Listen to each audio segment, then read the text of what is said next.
В личния си опит от тези дългогодишни битки с джендър идеологията ви казвам, че тя се проповядва от много силни хора, много богати хора, много влиятелни хора, че тя пълзи и рано или късно ще превземе българските училища. Многократно предупреждавах за това и винаги сме срещали съпротива с всякакви безумни аргументи, най-вече дори идеологически и либерални, за да се стигне до Евровизия, до Олимпиадата в момента в Париж и до това, което виждаме в съвременния свят. Днес гласувайте за българските и за всички деца през мисълта за собствените си такива.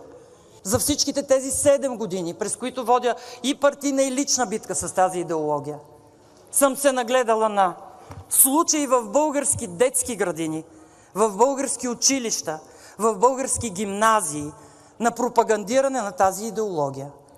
Уважаеми колеги, е сексуално здраве за лесбийки и бисексуални жени в българска гимназия, в лекарския кабинет на българската гимназия и се предоставя на децата да се ограмотяват как се прави секс между лесбийки и бисексуални жени. На българските деца. Мога да го предоставя после на всеки от вас. Почти ми е неудобно, само заглавията ще прочета. Орален секс, трибадизъм, фингъринг, фистинг и така нататък. Сексуални практики между лесбийки в училищата. Ето ви го. Ако някой се интересува, после мога да кажа и в кое училище. И ще приключа с думите, които винаги съм казвала по тези поводи, когато съм говорила.